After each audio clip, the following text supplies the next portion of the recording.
ஸ்கூலுக்கு போறதுனாலே பிள்ளைங்களுக்கு கடுப்பா இருக்கலாம். வீட்ல இருந்தே படிச்சாலும் அப்படிதான். ஏன் நல்லா படிக்கிற பிள்ளைங்களுக்கு கூட போதும் போதும்னு ஆயிடுது. அதுவும் கிளாஸ்ல உட்காந்து கவனிக்கிறது ஒரு பெரிய கொடுமையா இருக்கலாம்.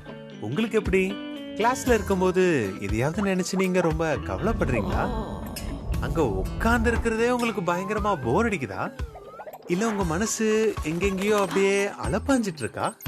இல்ல குடும்பத்துக்காக சம்பாதிக்கணும்ன்ற டென்ஷன் உங்களுக்கு இருக்கா? வம்பு பண்ற முரட்டு பசங்களை நினைச்சாலே எப்படியாவது இங்க இருந்து எஸ்கேப் ஆயிடணும்னு தோணுதா? இதுல எந்த காரணமா இருந்தாலும் சரி உங்களுக்கு வெறுப்பா இருக்கலாம். கிளாஸ கட்டடிக்க ஆரம்பிப்பீங்க. மார்க் ஒரு பக்கம் கம்மியாகிட்டே போகும். இவ்ளோ கேவலமா படிக்கிறதுக்கு படிப்போ வேணாம் ஒன்னும் வேணான்னு தோணும். பேசாம ஸ்கூல்ல விட்டே நின்னுடு அப்படின்னு மனசு சொல்லும். ஆனா இருங்க, அவசரப்படாதீங்க.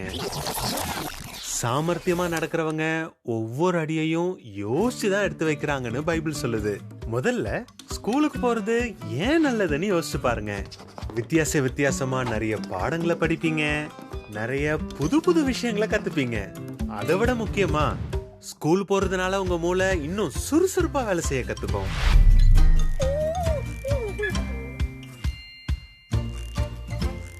வேற வேற விஷயங்களை படிக்க படிக்க ஒரு புது விஷயத்தை எப்படி கத்துக்கணும்னு கத்துப்பீங்க.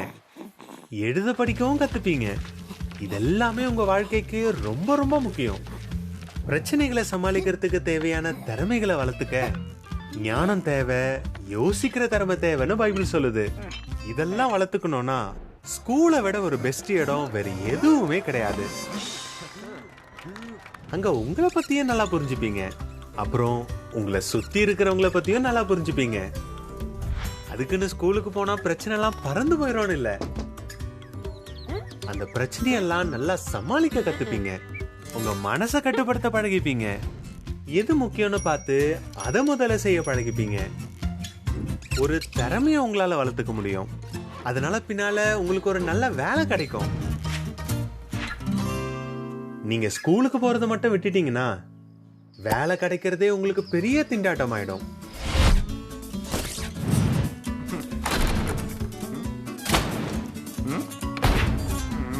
இன்னொன்னு தெரியுமா, படிப்பு உங்களுக்கு பாதுகாப்பாகவும் இருக்கும். ஏன்னா நீங்க 4 விஷயம் தெரிஞ்சு வச்சிருக்கிறப்போ யாராலையும் உங்களை ஈஸியா ஏமாத்திட முடியாது. அதனால ஸ்கூல் உங்களை படுத்தி எடுக்கிற மாதிரி இருந்தாலும் அதை விட்டுலான்னு மட்டும் நினைச்சிடாதீங்க. யார்கிட்டயாவது உதவி கேளுங்க. உங்க அப்பா அம்மா கிட்ட கேட்கலாம், ஒரு நல்ல ஃப்ரெண்டு கிட்ட கேட்கலாம், இல்லனா உங்க டீச்சர் கிட்ட கூட கேட்கலாம். சில இடங்கள்ல பிள்ளைங்க வீட்ல இருந்தே படிக்கிறதுக்கு வாய்ப்பு இருக்கு. நீங்க எங்க இருந்து படிச்சாலும் சரி கவனத்தை சிதற விடாம ஆர்வமா படிங்க. சத்தான உணவுகளை சாப்பிடுங்க, எக்ஸசைஸ் பண்ணுங்க, நல்லா தூங்குங்க. உங்க உடம்பு நல்லா ஆரோக்கியமா இருந்துச்சுன்னா உங்க மூளையும் சுறுசுறுப்பா வேலை செய்யும். கடின உழைப்பு நல்ல பலனை தரும்னு பைபிள் சொல்லுது.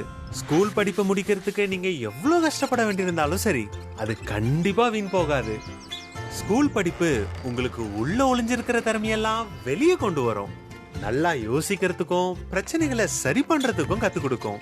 அது மட்டும் இல்ல, வாழ்க்கையில வர பொறுப்புகளை நல்லா செஞ்சு முடிக்க நீங்க ரெடி ஆயிடுவீங்க.